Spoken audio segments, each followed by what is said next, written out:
बेटा बना बहू। राधा, जैसा नाम वैसा व्यवहार, मन से सीधी और बातों से भोली। सौतेली माँ ने बहुत बुरा व्यवहार किया, लेकिन पति। माँ, क्यों तुम राधा को हमेशा बोलती रहती हो?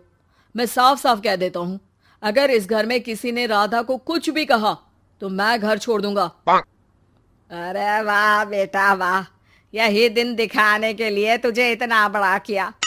सोचा बहू आएगी तो आराम करूंगी, लेकिन बेटा है कि जोरू का गुलाम।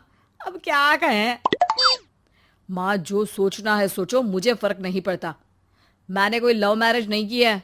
आपने जिससे बोला मैंने शादी की, लेकिन अब मैं राधा को किसी भी परेशानी में नहीं देख सकता। हाँ हाँ, और मुझे देख सकते हो क्यों? अरे माँ, देखना तो मैं तुझे भी नहीं चाहता, लेकिन खुद सोच, राधा के आने से पहले तुम पूरा खाना बनाती थी, लेकिन अब जब से राधा आई है एक गिलास पानी भी खुद से नहीं लेती। अरे भाई, राधा भी तो मेरी ही उम्र की है। मैं आपके लिए बच्चा तो वो आपके लिए समझदार बहू। कैसे? उसे वक्त देना माँ। वो थक जाती है, रोती है, उसके पैर में दर्द होता है। आपको वो क्यों नहीं दिखता माँ? नहीं नहीं, ऐसा कुछ भी नहीं है। अरे वाह जी वाह, सारी तीली लगा दी। अब बोल रही है कि ना जी ना, कोई बात ना है। तीली? क्या बोल रही हैं आप सासू माँ? अरे राधा, तुम चिंता ना करो। माँ की आदत है हर बात पर ताने देने की। तुम कमरे में जाओ, मैं ग्रीन टी लेकर आ रहा हूँ। सास बेटे की हरकत से आग बबूली हो जाती है। बेटा, तूने आज प्रूव कर दिया कि बेटा कभी अपना नहीं होता। अरे जोरू के गुलाम, शर्म कर शर्म। तेरी माँ हूँ, सास नहीं जो खरी खोटी सुना रहा है कल की आई दुल्हन के आगे। अरे बहू बनना आसान ना है। बेटा, जो कि अपनी नई नवेली पत्नी पर जान छिड़कता था, माँ की बातों से गुस्सा हो जाता है। माँ, साफ साफ बात करो।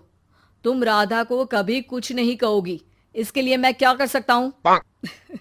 कुछ नहीं कहूंगी? अरे बेटा, बावला हो गया है क्या? तू जिस दिन पैदा हुआ था ना, उसी दिन सोच लिया था मैंने कि तेरी शादी के बाद बहू पर हुक्म चलाऊंगी, पैर दबवाऊंगी, ताने दूंगी और जुल्म भी ढाऊंगी। बाप रे बाप! माँ, आप कैसे ऐसे सोच सकती हो? राधा छोटी है मुझसे भी, और उसके लिए ऐसी सोच? अरे बेटा, एक बेटी का बाप और माँ उससे बचपन से ही सहनशीलता सिखाते हैं, जिससे कि वो कुछ भी सुनने के लिए तैयार रहे। वो जैसे ईंट होती है ना, शुरू में जितना पकाओगे आगे जाकर उतनी ही मजबूत बनेगी और बुलंद इमारत बनाएगी, समझे? देखो माँ, मैं कोई मजदूर तो हूं नहीं, इंजीनियर हूं, वो भी बड़ी कंपनी में। चलो, लॉकडाउन के कारण मैं घर से काम कर रहा हूं, तो आज से मुझे ही अपनी बहू समझो, लेकिन राधा को कुछ भी कहने की जरूरत नहीं है। हाँ भाई हाँ, ठीक है भाई। तेरे मजनू बनने से मैं थोड़ी ना सास बनने की अपनी ख्वाहिशों का गला घोंट दूं, हैं?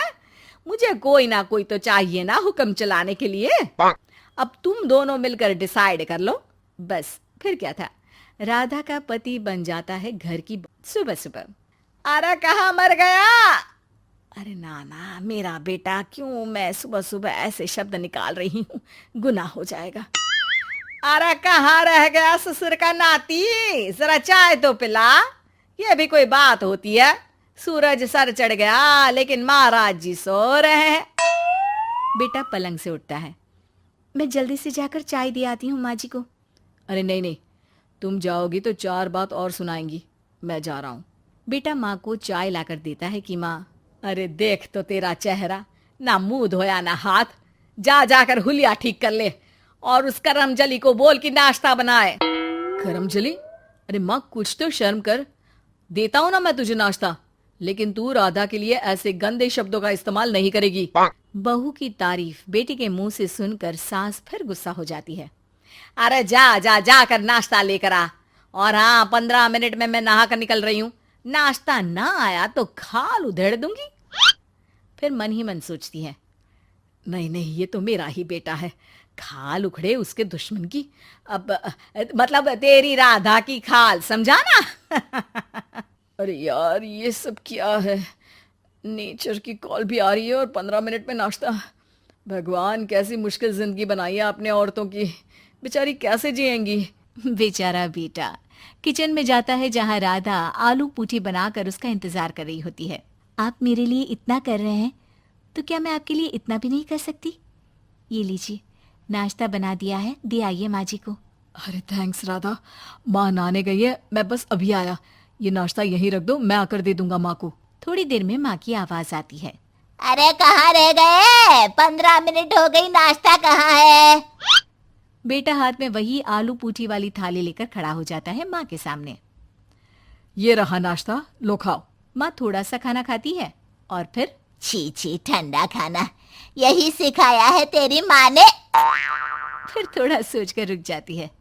इसकी माँ तो मैं ही हूँ, खुद पर ही सवाल कर रही हूँ मैं।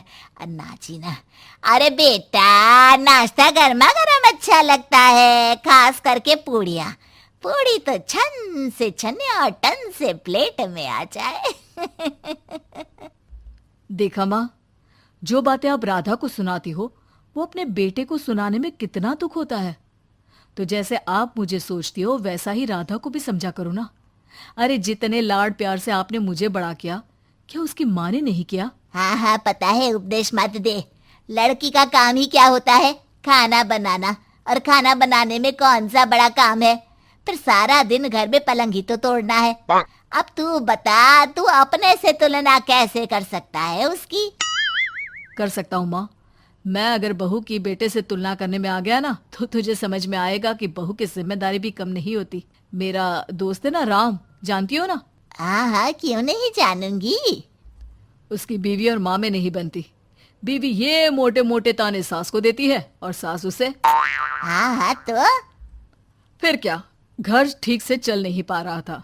सास कहती बहू काम सारा करे, बहू का कहना था कि सास मदद करे। ऐसे में बेचारा न लंच लाता और ना ठीक से खा कर आता। नतीजा, बीमार रहने लगा। ऑफिस की नौकरी गई, खर्चा खाना सब बंद। कर लो अब सास बहू की लड़ाई। बेटा बीमार घर पर बैठा, पैसे की आमदनी नहीं। बहू भी कभी मायके कभी ससुराल। अब तो सुना है सास बहू की ही कमाई खा रही है, वो भी तानों के साथ। घर का भी सारा काम वही करती है। अरे बस कर बेटा, मुझे समझ में आ गया। तू तो बेटा ही रहे। बहू को अब बहू नहीं, मैं बेटी बना कर रखूंगी।